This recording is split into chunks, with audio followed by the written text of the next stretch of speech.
Hey guys, what's going on? It's Blayde again from Car Security. Now, you may remember the video we did with the JBL Bass Tube. Is that the same sub? That's crazy. This video went down an absolute treat. You guys loved it. Loads of comments saying you used to have a bass tube in your car back in the day.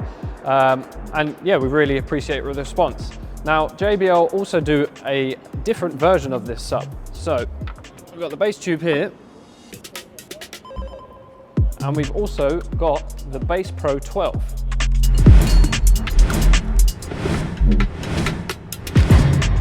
So the BassPro 12 is essentially the exact same sub as what you would get in the tube, but in a more conventional ported box. So rather than a tube shape, you have a standard rectangular box with a slanted back. So if you don't want a tube, you can go for a box. So let's get into the video. We'll see what the benefits and drawbacks between them are. And at the end of the video, we'll decide which is better, the tube or the box. Let's get into the video.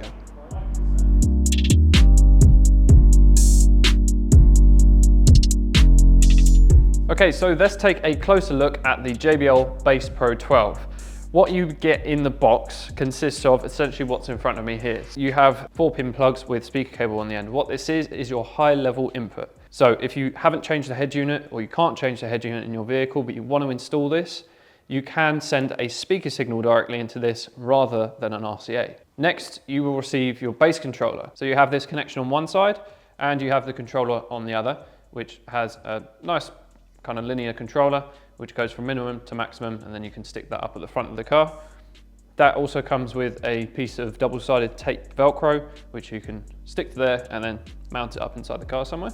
Last accessory you receive is a spare fuse. It's quite handy to have this just in case when it comes to installation, you muck it up somehow and you blow a fuse, you've got a spare one there. And then lastly, obviously you get the sub. A bit closer at the sub. As I've said, it's a 12-inch woofer with a nice, obviously the JBL logo, the exclamation mark, and it says BassPro 12 at the bottom there. And then you have a very nice big port that says slipstream underneath. That's the technology, what they call it is slipstream port, but port face on the front, and then you've got this really nice little JBL plaque on that side.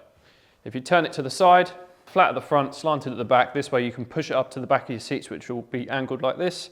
Push it up to the back of the seats, and then that way you're going to use the minimum amount of room possible. And then on the back, this is where all the magic happens, you have your amplifier. So starting at the top, you can see these black fins that stick out. These are the heat sinks of the amplifier.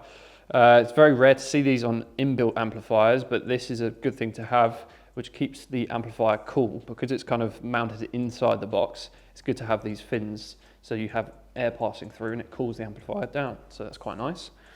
Underneath is all your connections and adjustments that you can make. So this side is where your power, so positive, remote, and your ground goes in. Next, you have the fuse. So that's where your spare fuse would sit if you're going to put that in there. So you can take that out and remove that if need be. That's where your bass controller is going to mount to. So that connection here is going to mount in here like this, and then it clips in nicely like that.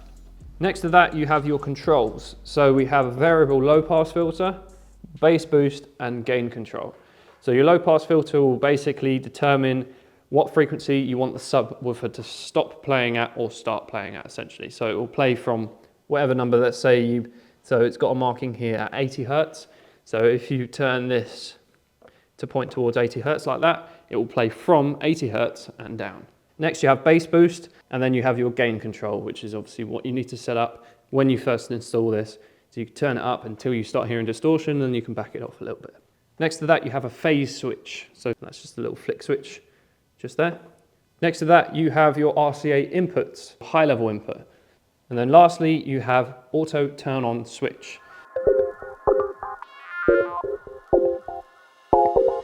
So let's do a quick rundown on the specs.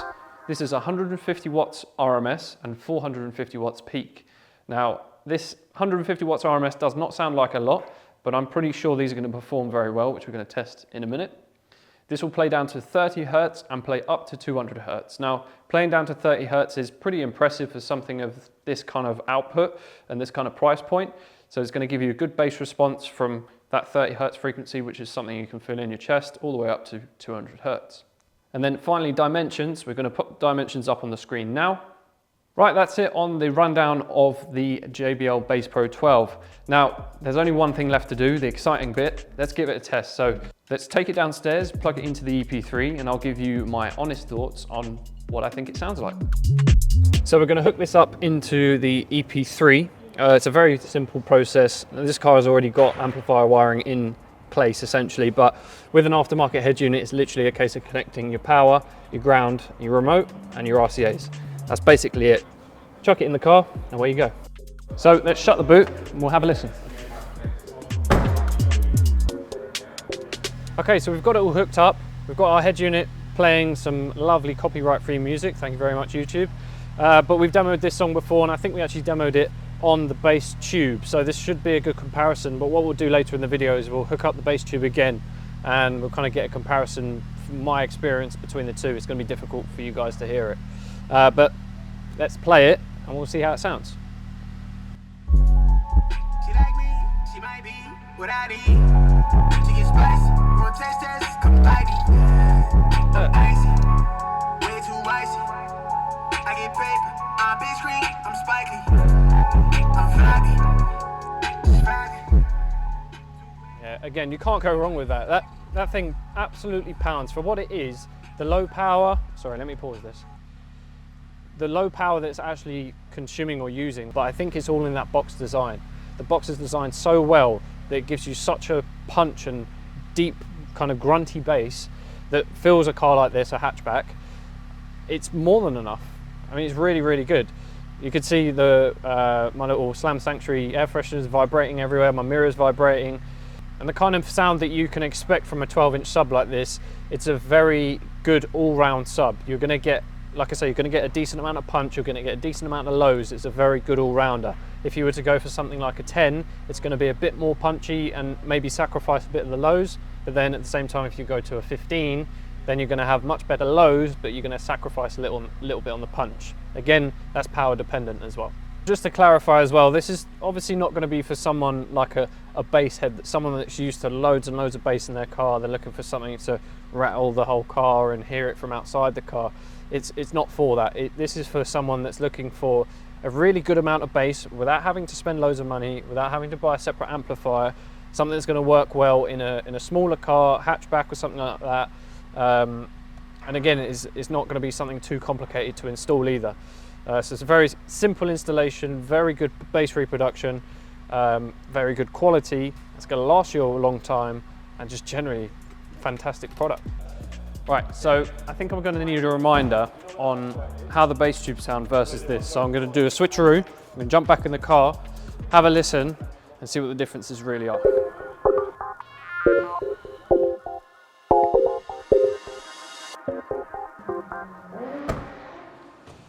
Okay, so we've got the bass tube installed now. I've set the amp up exactly how we had it on the other one, and the head unit is exactly the same. So I'm going to listen to the same music at the same volume. Let me see if I can pick up any sound differences between them. What I need, she gets spicy, want taste test, come Blayde. I'm icy, way too icy. I get paper, I'm big screen, I'm spiky. I'm flabby, too wavy. Okay. It's a very close one. Let me run through my final thoughts with you. Okay, so my final thoughts on the JBL Bass Pro 12. Fantastic bit of kit. Honestly, JBL have smashed it out of the park again with their Bass Pro products. This is an absolute powerhouse for what it is, even though it really doesn't run on that much power. Anything you put this in, any small hatchback, estate car, anything where the boot can flow, kind of the air can flow through into the cabin of the car. So essentially not a saloon or a convertible, probably won't perform that well in those, but any small vehicle, this is going to perform very, very well. Now, differences between the two, I do find that you get a little bit more output from the box rather than the tube. I don't know whether that's just general design. Obviously the subs are the same, the amps are the same power. I did notice that the port on the face of the box rather than the tube, the box is slightly bigger port-wise. So the port diameter is slightly larger. Now that may be a contributing factor into the different sound that we're getting, and also the design of the enclosure as well. Now, practicality wise, the tube probably takes up a little bit less room. Just bear in mind it is wider, but it's not as deep. But in terms of just putting it in the boot, wiring up, chucking it in and not having to worry about it, the box takes that as well. And now onto aesthetics. The box again is something that's going to look very generic, if you know what I mean. Everyone that has a sub has a very similar looking box. So if you want something a bit different, or you want to go kind of back to the old school ways, a bit of nostalgia with the tube, go for the tube. It's a fantastic looking thing, and again, sounds amazing as well. Right guys, so I hope you've enjoyed this video. I hope you enjoy the kind of product reviews that we're doing with the subwoofers and testing them in a car. But that's it from me. I hope you've enjoyed this video, the kind of comparison between the Bass Tube and the Bass Pro 12. So once again, JBL have absolutely smashed it out of the park with these two active subwoofers. Very, very good price point, very, very good performance. Use very, very little power as well, so you don't have to worry about draining so much power from the battery. But again, I hope you've enjoyed this video. Like, share, and subscribe, and I will see you in the next one.